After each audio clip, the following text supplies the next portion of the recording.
Okay, let's do a video walk around. 69 Rambler, 440 with a 290 V8. And I'm in kind of a wide angle right now. I will zoom in a bit so we can show all the bad stuff, which there's not a ton for a survivor car like this. Oh, that's pollen coming down off the tree. So we got a little bit of rust on the top of the tailgate there. A little bit of bubbling there and there. We've got the bumper has a couple of little spots in the chrome. I hope this is turning out all right because I got glare on my screen so I can't see very well, but little bits of, aside from that, the bumper's pretty good. Actually, I should say there's a little bit of bubbling there. I should guess moldings and everything's pretty good.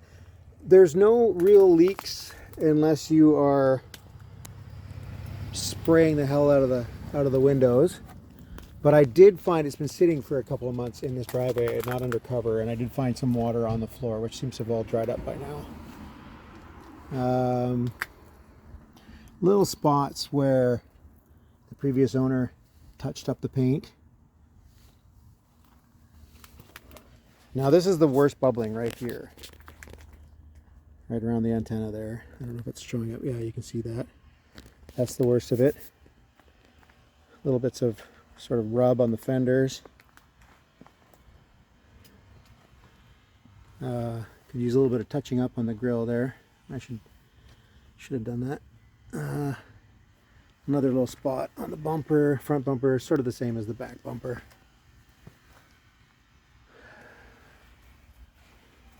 The tires are reasonably new. Not a lot of miles on them anyway. A little bit more of bubbling there, not quite as bad as on the other fender. And we've got some, unfortunately, a kid that I know left a seatbelt out when he slammed the door. Few like little scratches. There are spots where the previous owner looks like he's done some painting. And then there's some visible rust on there. I don't know if you're seeing it. It's really not much. This car is very, very solid. I mean, it's a great candidate for restoration. Or you can just drive it as is and enjoy it like we have been. So, that's ground anyway. So, a little bit, I mean, you can see a little bit in here. And, what am I seeing? I have no idea what I'm looking at right now. I'm just seeing glare. There we go. Now I see. So you got a little bit there. But I mean, you can see it's solid. The rear main seal should be done. You got a lot of oil down there, but it really doesn't leak very much. You don't need to top it up very often. Rear end's good. Tranny's good.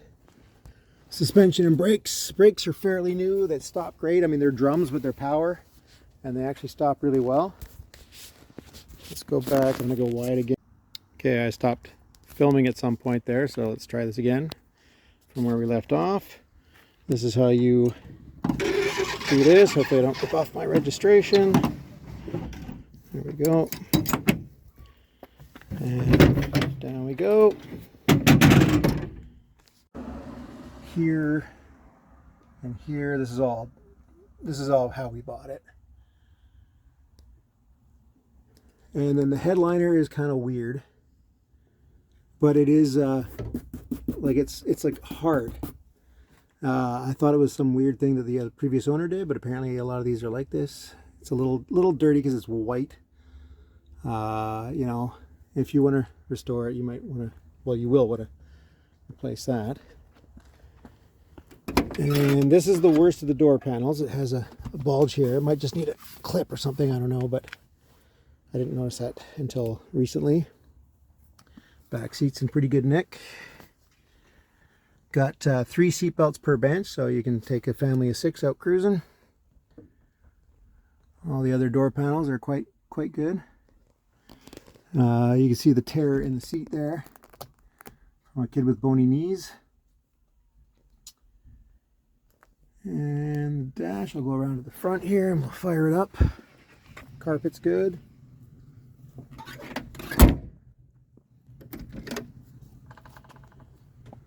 Yeah, I've got some wear on the handles, but pretty good for its age. And so as far as the, here, I'll fire it up. Now if it was cold, you need a few good pumps of the gas. It could use a carb rebuild. I was planning on putting a 4-barrel on it, but I'm selling it now, so that's up to you. For some reason, this light, always on when it's running, never a problem. There's never been a problem. Like, it's just weird. I don't know why. If it goes off, maybe that's something you should worry about. But gas tank, I should put some gas in it, because once it gets down to below a quarter, it's not super accurate. Everything from like a quarter up, and yeah, you're good. But for some reason, when it gets down to like below a quarter, it gets a little vague. Speedo likes to do this. Temperature gauge works. Oil pressure, everything that works. Stereo, not great. Oh, we had something there. It plays tapes, tunes in some radio stations. Somebody did a horrible job on the dash here. I guess they put in the center speaker, and they did this terrible repair. I'm not sure what to do about that. All the seals and everything are good. We did notice a little bit of water. No, that's dry. It's all dry. We did notice because it was sitting outside here in my driveway for a couple of months, and I was hosing it off. Sorry, I got rudely interrupted again. But yeah, so this carpet was damp, but it was sitting for ages, you know, out in the elements, and I was hosing it off quite regularly because these hedges are brutal. So that's probably why. Because I've never, I mean, I've driven this thing in the rain and all kinds of things and never seen a leak. Let's go look at the exhaust. Now you do see, it's nice now, but when you do first fire it up, there's a bit of blue. It does burn a little bit of blue. Doesn't really come out once you're running and once it's warm. You can hear there's a little bit of an exhaust tick. Ron, you want to open the hood for me? There's a little trick to the hood. You gotta, oh, let's go around him. Oh, right here, slide that. And lift. There you go. Oh, did you lift it all the way? You let go too soon. Oh, no, you got it. There you go. There, if he can do it, anybody can.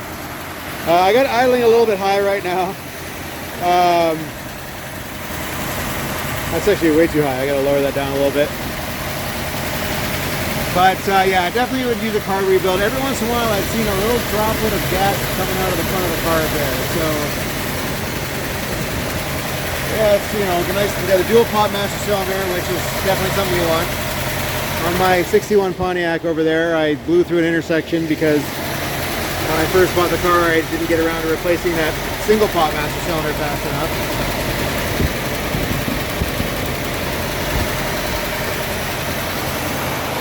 Here, I'll go underneath the car. I don't know if you can see. I can't, but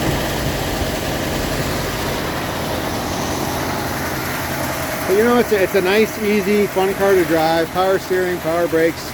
Even with the drums, takes a little bit more effort, but she stops pretty good. You know, everything fits well, and from a few feet away, she looks fantastic.